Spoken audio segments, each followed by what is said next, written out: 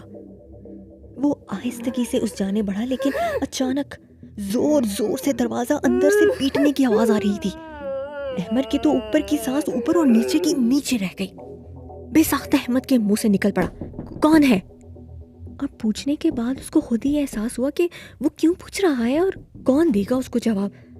لیکن ایک مرتبہ تو اس کو شدید جھٹکا تب لگا جب اس کے سوال کیے جانے پر اندر سے دروازہ پیٹے جانے کا سلسلہ رکا اور کسی نسوانی آواز میں کوئی کمرے کے اندر سے بہت نحیف آواز میں بولا، مجھے باہر نکالو، پلیز میری مدد کرو، مجھے باہر نکالو۔ احمد کی یہ حالت تھی کہ اس کے چہرے پر ایک رنگ آ رہا تھا اور ایک جا رہا تھا۔ اس کو سمجھ ہی نہیں آ رہی تھی کہ یہ سب کیا ہو رہا ہے۔ کوئی عورت اس کمرے میں کیسے بند ہو سکتی ہے اور اسے کس نے قید کیا ہے؟ کمرے کے باہر تو تالا لگا ہے، تو یہ اندر کون ہے؟ اس طرح کے بہت سے سوالات نے احمد کے دماغ کو آ گھیرا۔ اس عورت نے پھر پکارا، دیکھو تم جو کوئی بھی ہو، میری مدد کرو، میرا دم گھٹ رہا ہے۔ احمد نے ہمت کر کے اس سے پوچھا کہ کون ہو تم، اندر کیسے گئی؟ تو پھر اس نسوانی آواز میں آواز آئی کہ مجھے کوئی اندر بند کر کے چلا گیا ہے، ابھی ہوش آیا ہے تو مدد مانگ رہی ہوں۔ احمد کا دماغ بالکل کام نہیں کر رہا تھا کہ یہ سب کیا ہے۔ چابی تو اس کے پاس ہے، پھر یہ سب کیا ہے؟ کس نے ایسی حرکت کی ہے؟ احمد اب دروازے کے بالکل پاس جا پہنچا اور کھڑا ہو کر سوچ رہا تھا کہ وہ کیا کرے، دروازہ کھولے یا نہ کھولے۔ آخر احمد نے فیصلہ لے لیا اور وہ کمرے میں بند عورت کی مدد کرنے کا سوچنے لگا۔ اس کو مالک مکان پر شک ہونے لگا تھا، کہیں اس نے تو یہ حرکت نہیں کی، تبھی تو اس نے دروازہ کھولنے سے بند کیا ہے۔ احمد اب دروازے کی بالکل پاس جا کے پہنچا۔ وہاں پہنچ کر اس نے تالے کو پکڑا اور بسم اللہ شروع کی۔ ابھی اس کے منہ سے بسم اللہ نکلا ہی تھا کہ اندر سے آواز آئی، کیا کر رہے ہو، جلدی کرو۔ احمد نے جواباً کہا، ہاں ہاں کھول رہا ہوں۔ پھر بسم اللہ پڑھنا شروع کیا تو اب اندر سے ایک قدرے غصیلے لہجے میں آواز آئی، کیوں پڑھ رہے ہو، صرف دروازہ کھولو۔ احمد کو یہ بات تھوڑی سی عجیب لگی، کیونکہ کوئی بھی بسم اللہ پڑھنے سے کیوں منع کرے گا؟ اس نے جواب دیا، دیکھیں میں تو اللہ کا نام لے کر یہ کام کر رہا ہوں تاکہ اللہ کی مدد بھی شامل ہو۔ اس پر اب کی بار اندر سے جو آواز آئی وہ کسی عورت کی نہیں تھی، بلکہ وہ ایک خوفناک آواز تھی، خوفناک آواز تھی، ایسے جیسے بہت سارے مرد اور عورت ایک ساتھ مل کر بول رہے ہوں،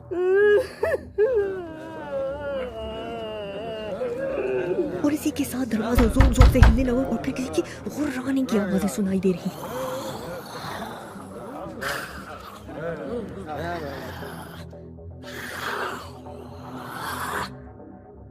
دراصل اللہ پاک کا نام جس چیز پر لیا جائے اس میں اتنی برکت ہوتی ہے کہ دروازہ کھلا ہو یا بند، شیطانی طاقتیں اس کے آر پار نہیں ہو سکتی۔ خیر احمد کے لیے یہ سب بہت زیادہ خوفناک تھا۔ اس نے واپس صحن کی طرف دوڑ لگائی۔ وہاں پہنچ کر اس نے پہلا کام یہ کیا کہ اس نے اپنی چارپائی پر رکھا قرآن پاک اٹھا کر اپنے سینے سے لگا لیا۔ یہ کام کرتے ہی اس کو پچھلی رات کی طرح سکون آیا اور ایک ہمت ملی، اور آج بھی اس نے قرآن پاک اپنے سینے سے لگانے کے بعد ہمت کی اور محسوس کیا، اور اس نے قرآن پاک کی آیات کا ورد کرنا شروع کر دیا۔ اور اس مرتبہ اس نے نہ صرف پڑھا بلکہ پڑھ کر اپنے اوپر دم بھی کیا اور آگے بڑھ کر اس دروازے پر بھی دم کیا۔ جیسے اس نے پھونک ماری، اندر سے انتہائی خوفناک چیخ کی آواز آئی اور یکدم خاموشی چھا گئی، جیسے سب کچھ تھم سا گیا ہو۔ ایسا لگ رہا تھا کہ جیسے آیت الکرسی کی پھونک دروازہ کراس کر کے اس کے پیچھے موجود جو بھی مخلوق تھی اس پر پڑی تھی، یا پھر اس دروازے سے کرنٹ لگا تھا آیت الکرسی کی وجہ سے۔ بہرحال جو بھی تھا، اب سناٹا چھا چکا تھا۔ احمد کو ایک اطمینان سا محسوس ہو رہا تھا۔ اسی وقت فجر کی اذان کی آواز سنائی دی۔